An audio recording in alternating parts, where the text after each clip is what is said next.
Snow white और 7 बौनों की कहानी। Snow white and the 7 dwarfs in Hindi. एक बार की बात है, एक राज्य में एक राजा और रानी राज करते थे। दोनों ही अपनी प्रजा का खूब ध्यान रखते और दोनों ही बहुत अच्छे थे। उनकी जिंदगी में बस एक ही कमी थी कि उनकी कोई संतान नहीं थी। एक बार रानी ने मन की इच्छा जताई कि उनकी एक बेटी हो जो सबसे सुंदर और प्यारी हो।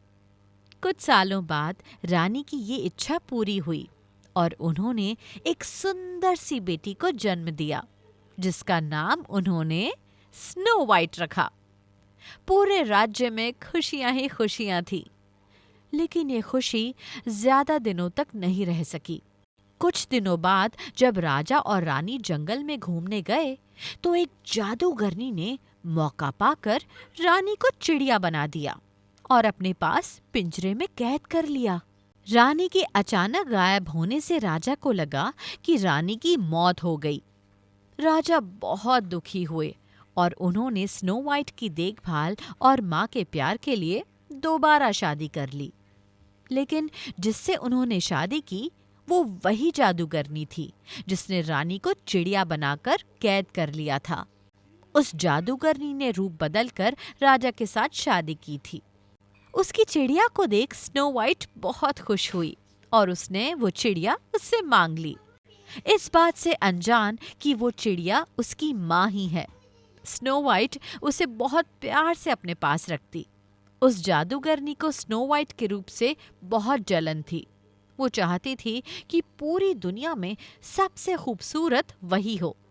उस जादूगरनी के पास एक जादुई आईना था, जिससे वो हर रोज पूछती कि सबसे सुंदर कौन। हर बार आईने का जवाब आता, रानी, आप तो सुंदर है ही, लेकिन स्नो वाइट आपसे भी ज्यादा सुंदर है। ये सुनकर उसे बहुत गुस्सा आता।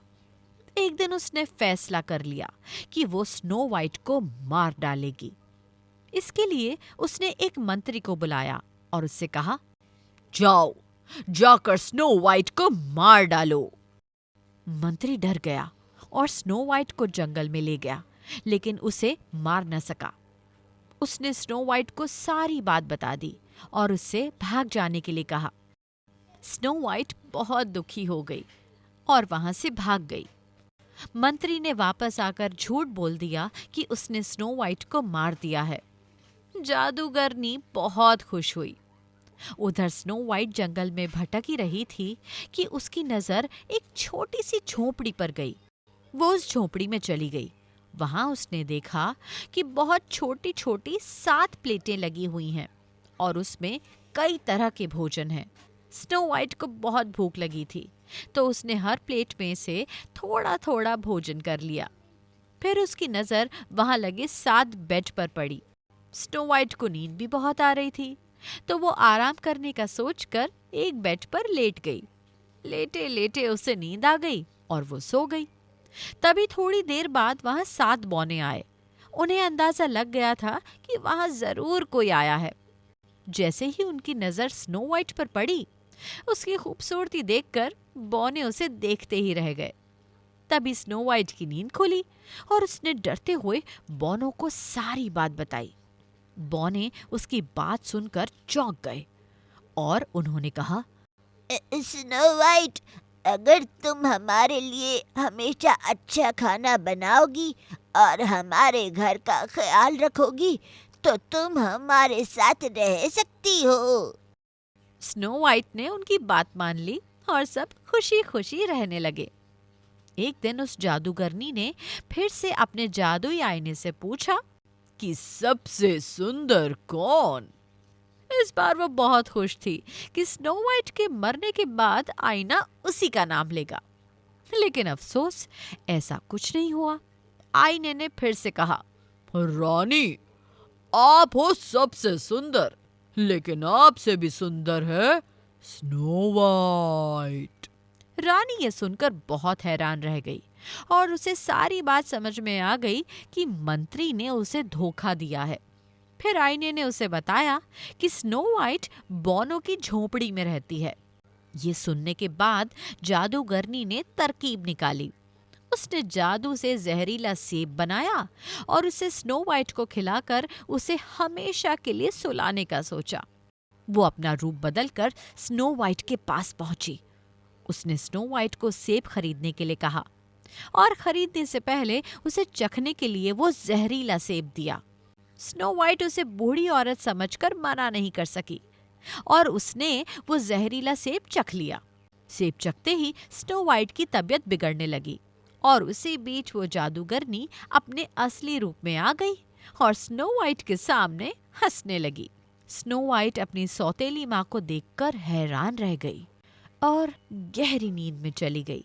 उसके कुछ देर बाद ही वहां बौने आए और स्नो वाइट को वहां पड़ा देख वो बहुत दुखी हुए। उन्हें लगा स्नो वाइट उन्हें हमेशा के लिए छोड़कर चली गई। उन्होंने उसे दफनाने का सोचा, लेकिन उनका मन न माना और उन्होंने उसे एक शीशे के ताबूत में रख दिया। तभी वहां राजा के दोस्त का बेटा, जो कि एक राजकुमार था, वो आया।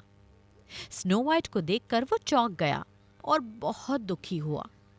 उसने बोनो से स्नो वाइट के बारे में पूछा और दुखी होकर स्नो वाइट को ताबूत समेत अपने साथ ले जाने के बारे में पूछा।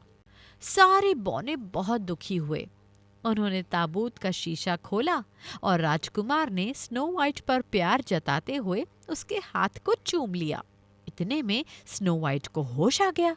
स्नो वाइट ने सबको अपने सामने देख सारी बात बता दी। सब समझ गए कि जादूगरनी सौतेली माँ की वजह से ही ऐसा हुआ है। वो बौने जादूगर बनकर राजा के दरबार में पहुंचे और उन्होंने कहा कि उन्हें पता है कि रानी को खूबसूरत बनने का शौक है। वो उन्हें बहुत खूबसूरत बना सकते हैं, लेकिन उन्हें उनके साथ चलना होगा। रानी और राजा उनके साथ चल पड़े और जैसे ही रानी पर सूरज की किरणें पड़ी, वो अपने जादूगरनी के रूप में आ गई। वहां स्नो वाइट और राजकुमार भी पहुंचे। स्नो वाइट को देखकर राजा बहुत खुश हुए। उन्होंने राजा को सारी बात बता दी और फिर बोनो ने अपनी शक्ति से जादूगरनी के जादू को खत्म कर दिया। जादू खत्म होते ही चिड़िया बनी असली रानी अपने रूप में आ गई। राजा और स्नो वाइट रानी को देखकर बहुत खुश हुए और जादूगरनी को बंदी बनाने का आदेश दे दिया। इसके बाद राजा रानी ने स्नो वाइट और राजकुमार के विवाह का आयोजन किया और बोनो को बहुत सारे तोहफे दिए और उसके बाद सभी लोग खुशी खुशी रहने लगे। तो इस कहानी से हमें ये सीख मिलती है कि बाहरी खूबसूरती से ज्यादा अंदर की खूबसूरती ज्यादा मायने रखती है। धन्यवाद।